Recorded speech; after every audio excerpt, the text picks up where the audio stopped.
Assalamualaikum warahmatullahi wabarakatuh. Kami dari kelompok 1 di mata kuliah Desain Manajemen Jaringan yang beranggotakan Diah Ayu Puspita, NPM 040, Hafiz Abiyu, NPM 064, Mimin Tanasa 071, dan Muhammad Sahlan 072. Saya di sini akan menjelaskan tentang FTP atau disingkat dari File Transfer Protocol. Apa sih FTP itu? FTP adalah Internet Service yang dirancang untuk membuat sambungan ke server internet tertentu atau komputer, sehingga user dapat mengirimkan file ke komputer atau mendownload, dan mengirimkan file ke server atau mengupload. FTP saat ini banyak digunakan untuk melakukan pertukaran data, karena lebih mudah daripada menggunakan perangkat kabel atau fisik.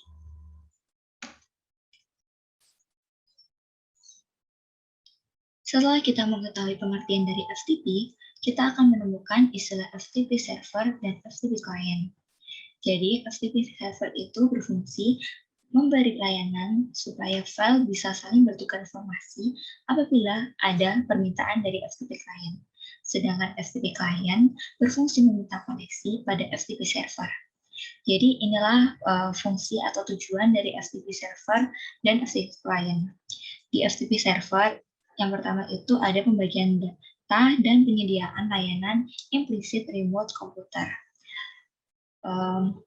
Selain itu, ia juga menyediakan layanan penyimpanan untuk pengguna komputer serta layanan untuk melakukan transfer data yang lebih efisien. Dan perlu diketahui juga, jika suatu FTP server bisa bekerja baik dengan koneksi aktif maupun pasif, dan di FTP server menggunakan port 20. Sedangkan FTP client adalah perangkat lain atau komputer yang meminta layanan tukar-menukar data pada FTP server. Jika sudah terkoneksi dengan FTP server, suatu FTP client bisa melakukan aktivitas seperti upload, download, dan sebagainya sesuai dengan aturan atau izin yang diberikan oleh FTP server. Sebagian besar FTP client ini menggunakan koneksi pasif.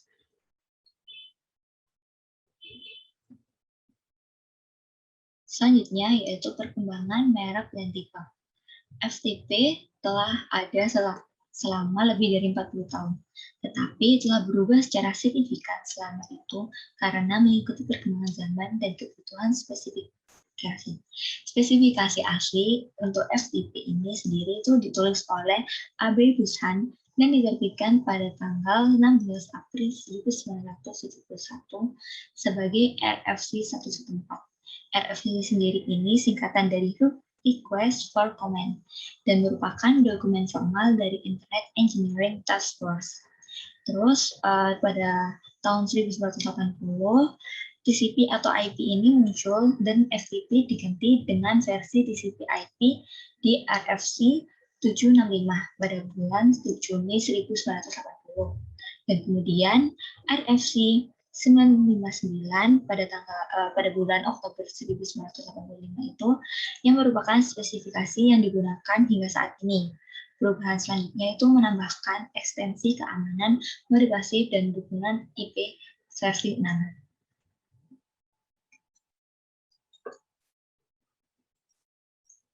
Nah, fungsi dan manfaat sendiri dari FTP itu kan fungsi utamanya itu untuk melakukan pertukaran file maupun informasi antar komputer. Dan fungsi yang pertama itu pertukaran file yang aman. FTP ini bermanfaat untuk pengguna website karena pengguna website ini bisa melakukan pencadangan data web mereka dengan sangat mudah. Kemudian jika terjadi koneksi putus di tengah jalan, ini tuh saat upaya pengiriman data dan informasi melalui FTP, data atau informasi tersebut tidak akan hilang. Yang kedua adalah fasilitas pengiriman data dua arah. FTP ini memungkinkan pengiriman data serta informasi secara dua arah. Misalkan apabila FTP dipakai dalam sebuah kampus, maka seorang dosen bisa mengirim file ke asisten dosen maupun mahasiswa dengan sangat mudah, dan sebaliknya. Dan yang terakhir itu transfer data yang lebih efisien. FTP bisa membuat transfer data dan file menjadi lebih efisien. Sebab jika ingin mengirim file atau data, pengguna komputer tidak perlu melewati berbagai langkah yang sangat rumit.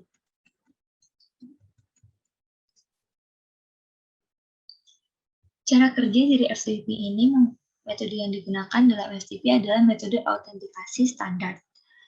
Secara umum, cara kerja FTP ini diawali dengan FTP client meminta koneksi pada server. Jika keduanya telah terhubung, maka FTP client sudah bisa melakukan pertukaran data, seperti download atau mengupload. Dalam hal ini, FTP bisa bekerja dalam mode aktif maupun pasif. Baik dalam mode aktif maupun pasif, klien akan membuat suatu kontrol TCP dari port N ke FTP server port 21. Jika dalam mode aktif, klien mulai menyimak koneksi data dari server pada port M, lalu klien mengirim FTP command port M untuk menginformasikan port mana yang harus disimak. Jika klien tidak dapat menerima koneksi TCP, maka akan dipakai dengan mode pasif. Di sini ada sebuah gambar dari sistem TCP FTP tersebut. Jadi terdapat sebuah desktop PC dengan proses awal yaitu mengupload sebuah data. Jika data tersebut sudah terupload ke internet dan tersimpan di FTP tersebut, baru nanti sebuah mobile phone dapat mendownload data dari FTP tersebut. Contohnya itu seperti di WhatsApp saat kita mengirimkan gambar. Seseorang itu ketika ingin mengirim gambar, dia akan mengupload terlebih dahulu, baru setelah diupload ditangkap oleh FTP, kemudian disalurkan penerima dalam proses mendownload. Seperti itu.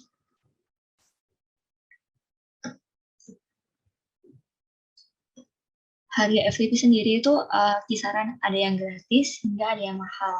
Jadi itu terdapat beberapa FTP software yang cukup terkenal pada saat ini. Ini adalah daftarnya.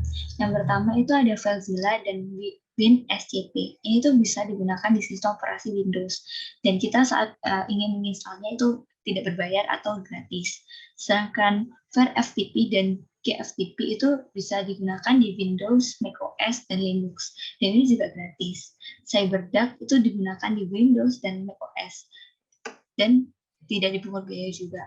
Sedangkan di Transmit itu bisa digunakan hanya di macOS dan harganya itu berkisar sekitar Rp630.000. Sedangkan Core FTP ini digunakan di Windows dan harganya sekitar Rp570.000. Apa sih perbedaan dari sistem operasi ini? Jadi perbedaannya itu hanya di sistem operasi yang digunakan dan proses kecepatan dalam pengunduhan dan penggunaan file atau data.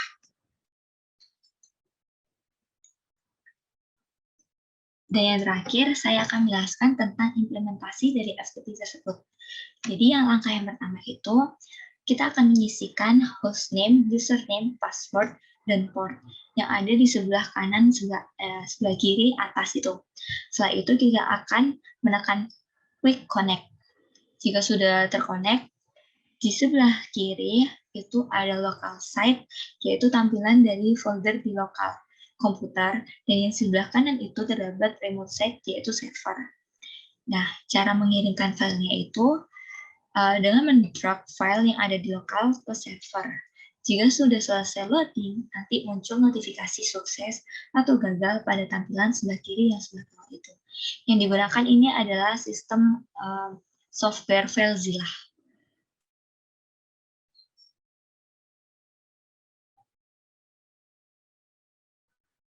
Oke, saya akan menjelaskan mengenai server.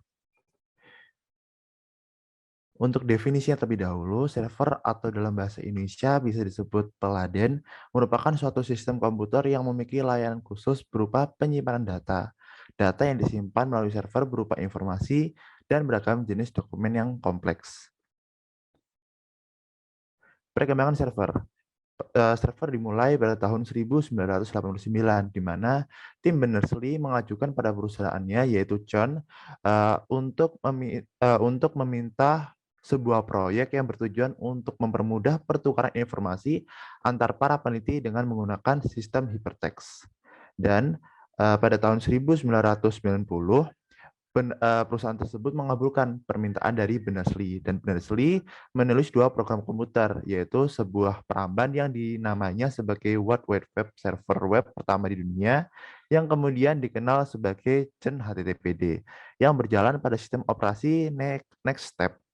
Selanjutnya, pada tahun 1901 sampai 1994, teknologi yang digunakan untuk berkunjung serta bertukar data melalui Waring Werawanua membuat kedua aplikasi tersebut diadopsi pada sejumlah sistem operasi agar dapat digunakan oleh lebih banyak individu ataupun proyek.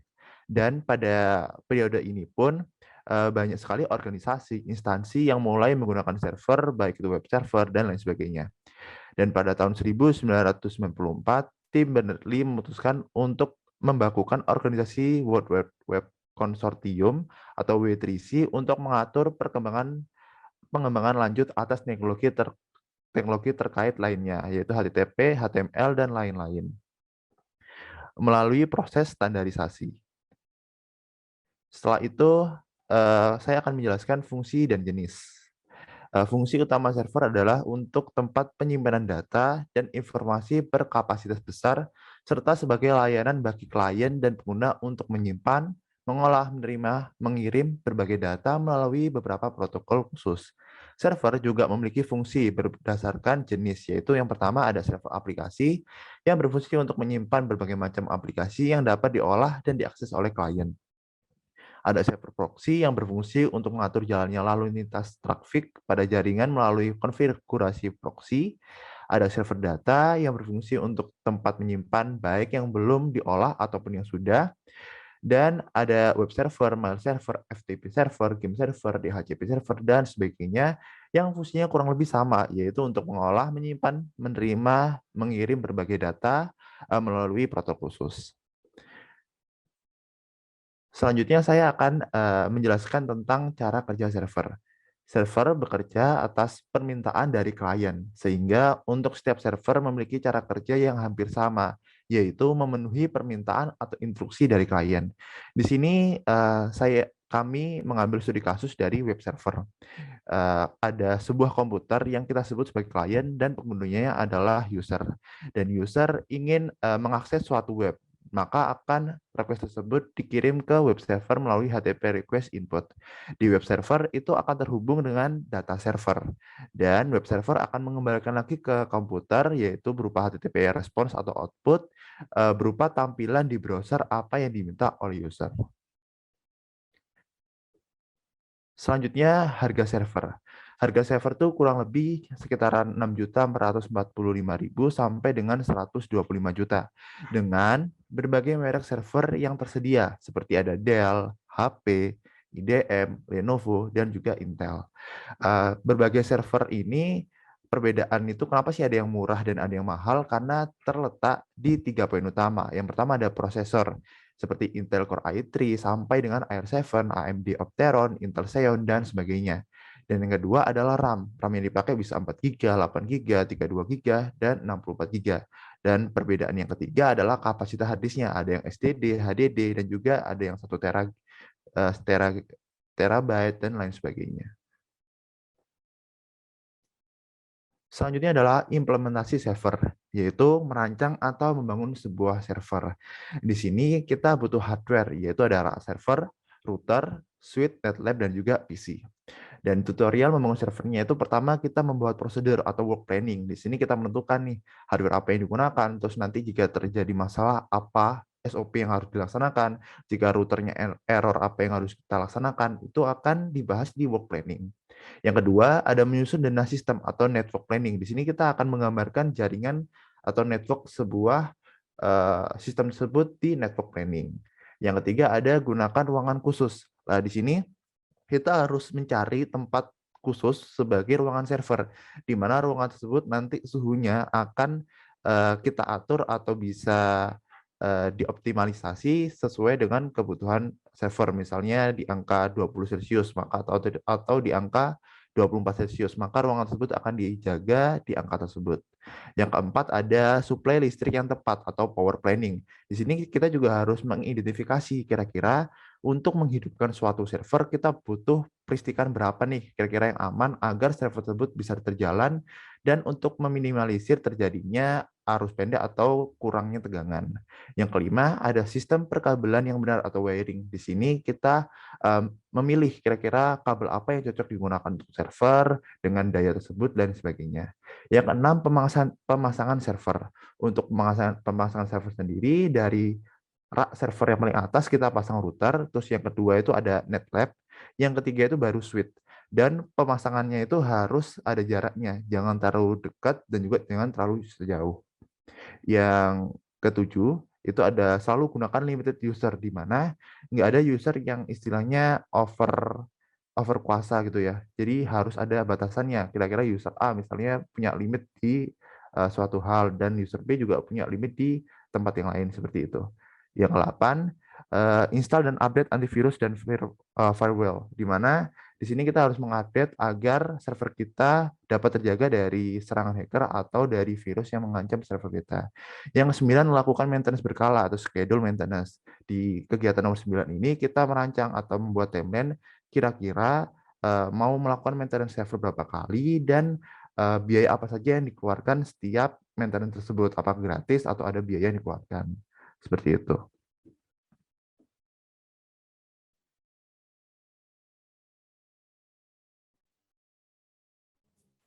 Yang selanjutnya yaitu ada modem.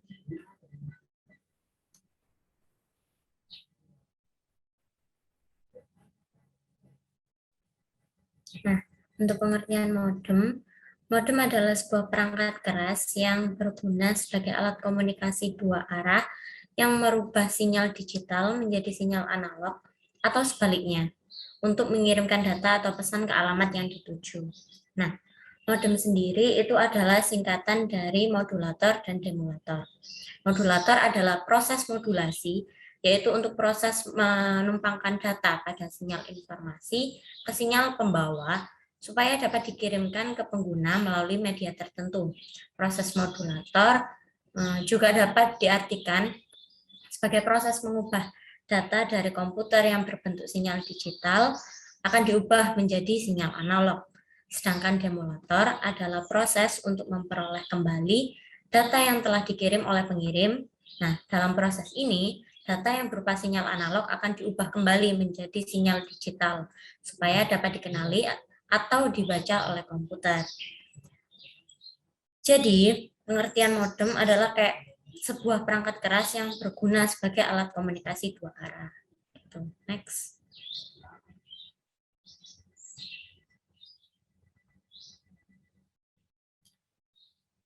Nah, selanjutnya untuk perkembangan modem.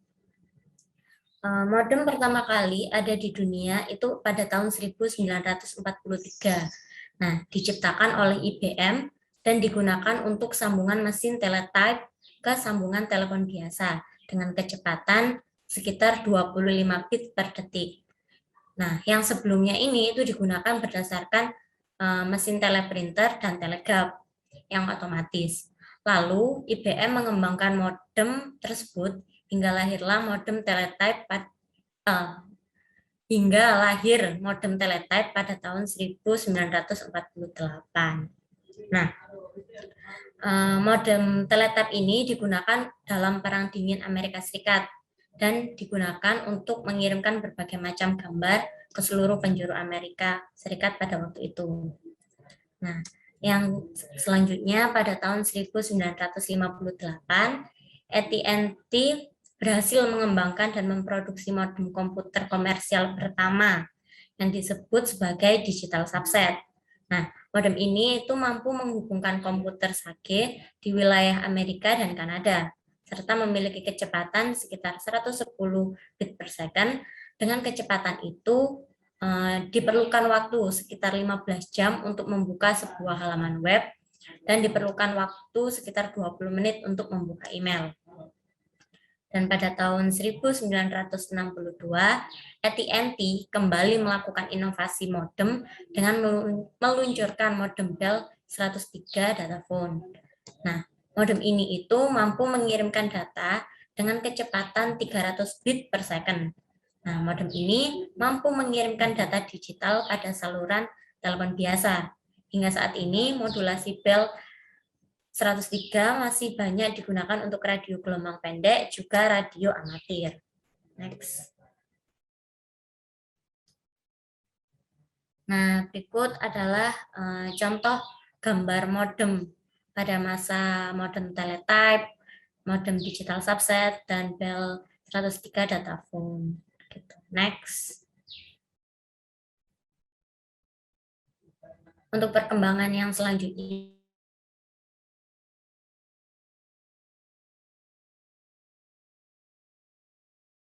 Hayes 80-130A. Nah, modem ini itu pertama adalah modem yang pertama dibuat oleh Hayes and Dell. Ini merupakan modem pertama bagi PC dan yang sangat menarik masyarakat pada masa itu karena kebanyakan masyarakat itu belum pernah merasakan pengalaman berinternet dengan harga yang terjangkau. Dan pada tahun 1981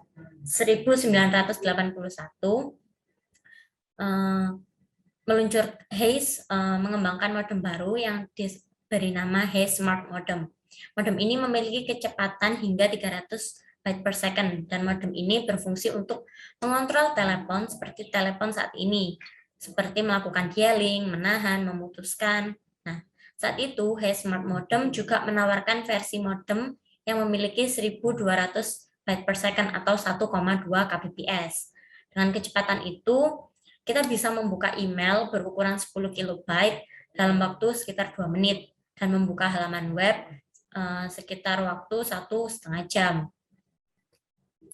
Nah, kemudian pada pertengahan 1980 sampai 1990, masa-masa ini tuh ada masa-masanya IBM yang menguasai seluruh pasar komputer. Dan pada saat itu diperkenalkan juga modem card untuk PC. Kecepatan modem pada era ini itu sekitar 2.400 byte per second dan mulai meningkat secara signifikan setiap tahunnya hingga mencapai angka 33,6 kilobyte per second. Kemudian pada tahun 2000-an modem itu udah menggunakan jaringan 3G dan kini masuk di mana kekuatan 4G LTE menjadi nomor 1 karena hampir semua dunia sudah menggunakan jaringan 4G LTE. Jaringan ini merupakan peralihan dari jaringan 3G dan menggunakan jaringan tercepat pada saat ini. Asalnya kecepatan 4G bisa mencapai dengan 300 MB per second. Untuk download dan upload sekitar 75 byte per second. Maka dengan kecepatan ini semua itu udah menjadi lebih mudah dilakukan. Gitu. Next.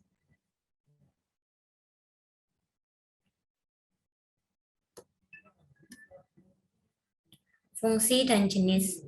Nah, untuk fungsi modem itu yang pertama adalah sebagai alat untuk mengubah sinyal digital menjadi sinyal analog.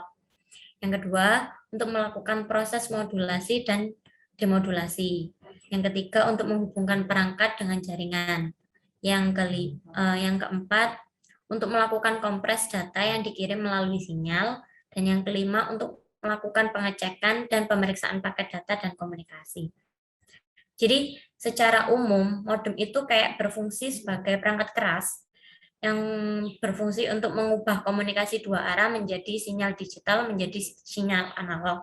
Begitu juga sebaliknya. Jadi secara sederhana ia merupakan perangkat yang memfasilitasi kita untuk mengakses dan berselancar di internet. Nah, kalau secara khususnya itu adalah menghubungkan suatu perangkat dalam satu jaringan gitu. Kemudian untuk jenisnya itu dibagi menjadi dua. Yang pertama berdasarkan pemasangannya dan yang kedua berdasarkan jaringan. Untuk yang berdasarkan pemasangannya itu ada dua jenis yaitu modem internal dan modem eksternal. Modem internal adalah sebuah kartu yang dipasang pada slot motherboard. Sedangkan untuk modem eksternalnya yaitu modem yang dipasang di luar komputer, biasanya ditancapkan pada slot USB. Nah, untuk yang berdasarkan jaringan, ini ada dua juga. Yang pertama yaitu modem media kabel, yang kedua modem tanpa kabel. Modem media kabel adalah jenis modem yang menggunakan media perantara berupa kabel, contohnya jaringan telepon, TV kabel untuk jaringan internet. Nah, yang modem tanpa kabel adalah modem yang perantaranya tanpa menggunakan media kabel, contohnya modem CDMA dan GSM. Next.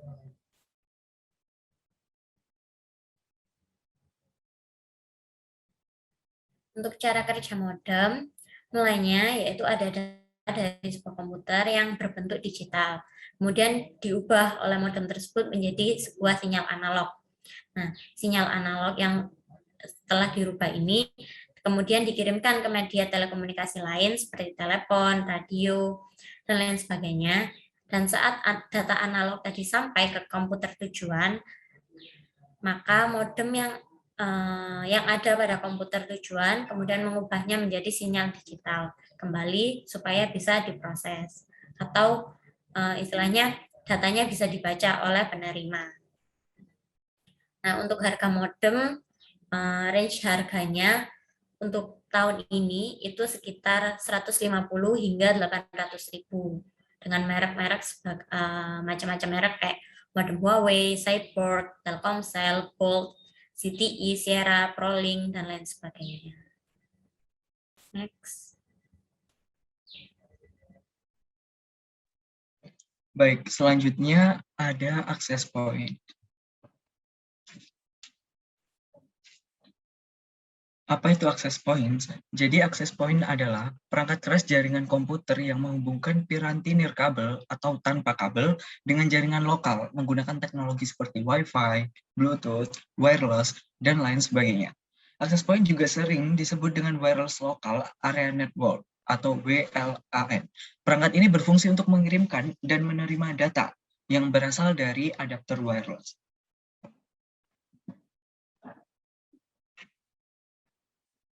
Kemudian untuk jenis-jenis dari access point sendiri, yang pertama ada access point indoor, seperti tampak gambar di layar, kemudian access point outdoor, dan juga access point router.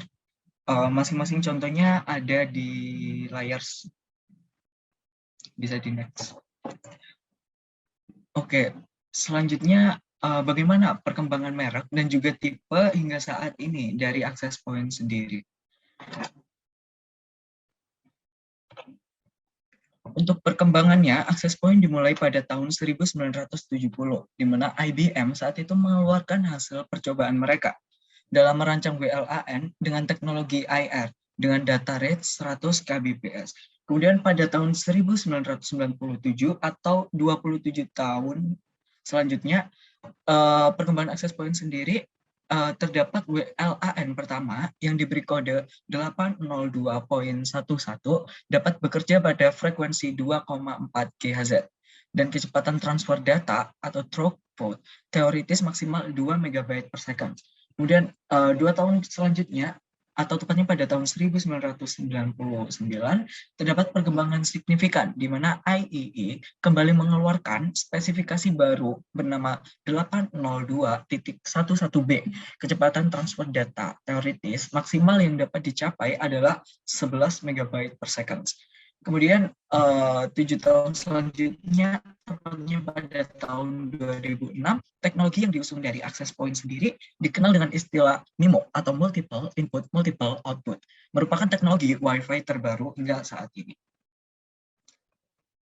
Kemudian selanjutnya, beberapa merek dari access points, ada wireless access point Rufus, seperti tampak gambar di layar.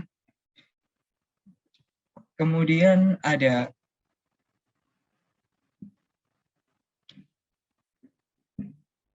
bisa di next. Kemudian terdapat wireless access point Cambium Network seperti gambar di layar. Yang ketiga ada wireless access point Aruba Networks seperti gambar di layar. Yang keempat ada wireless access point Cisco seperti gambar di layar.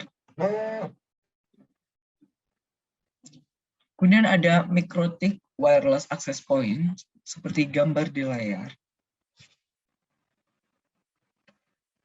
Kemudian ada wireless access point Link akses seperti gambar yang tampak di layar. Kemudian ada access point ubiquity networks seperti gambar di layar. Dan terdapat access point extreme wireless seperti gambar di layar.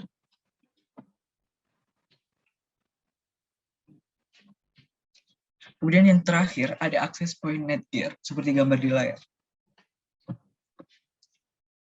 Kemudian selanjutnya untuk fungsi dari access point sendiri terdapat beberapa fungsi, di antaranya yang pertama untuk memancarkan atau mengirimkan sinyal koneksi data dan internet melalui gelombang radio. Semakin baik kekuatan sinyal access point ini, maka area jangkauannya pun akan semakin luas. Ukuran sinyal biasanya dituliskan dalam satuan dBm atau MW sebagai hub. Kemudian yang kedua sebagai hub, access point akan menghubungkan jaringan lokal yang menggunakan kabel dengan jaringan nirkabel atau wireless. Kemudian untuk fungsi yang ketiga, access points juga dapat untuk mengatur agar access point berfungsi sebagai DHCP atau Dynamic Host Configurations Protocol Server. Dengan demikian, secara otomatis access point akan dapat memberikan IP address untuk setiap perangkat yang terhubung. Kemudian untuk fungsi selanjutnya adalah fungsi yang keempat. Untuk mengatur akses yang didapatkan suatu perangkat, akses tersebut diatur berdasarkan MAC address atau Media Access Control yang merupakan identifikasi unik yang dimiliki oleh network card perangkat. Kemudian untuk fungsi yang kelima, untuk menerapkan fitur keamanan Word Equivalence Privacy atau WEP dan Wi-Fi Protected Access atau WAP. WEP atau yang sering disebut Shared Key Authentications merupakan metode pengamanan jaringan nirkabel wireless dengan autentikasi kecocokan kunci yang diberikan klien pada access points. Sedangkan WAP merupakan metode keamanan yang dibuat untuk melengkapi metode WEP dengan menambahkan descriptions.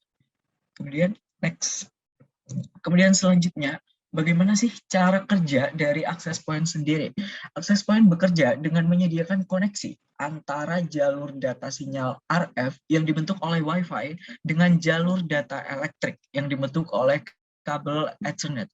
Selain itu, access point juga melakukan pengontrolan akses, enskripsi data, toleransi kesalahan, serta manajemen jaringan. Kemudian ketika terdapat perangkat klien yang mencoba mengakses jaringan melalui access point akan menentukan untuk mengizinkan atau tidak mengizinkan perangkat tersebut untuk terhubung dengan jaringan. Untuk melakukan ini, access point akan menjalankan fitur kontrol pengaksesan yang dimilikinya. Kemudian fitur keamanan access point pun akan bekerja sebagaimana mestinya. Kemudian bisa di next. Untuk harga dari access point sendiri, sejauh ini hingga saat ini harga yang paling murah bisa didapatkan di angka Rp100.000 dan harga yang bisa dibilang tinggi hingga Rp4 juta dengan berbagai macam kualitas dari access point itu sendiri.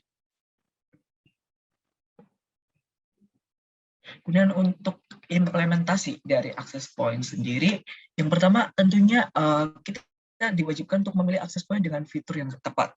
Kemudian yang kedua, selanjutnya memasang access point pada hubung atau switch. Selanjutnya mengganti IP komputer dan selanjutnya mengganti default password dari access point itu sendiri. Kemudian langkah selanjutnya memberikan nama pengenal jaringan wireless. Selanjutnya menyembunyikan ACID access points. Selanjutnya mengaktifkan DHCP server pada access points. Dan yang terakhir mengaktifkan fasilitas enskripsi dan MAC access point.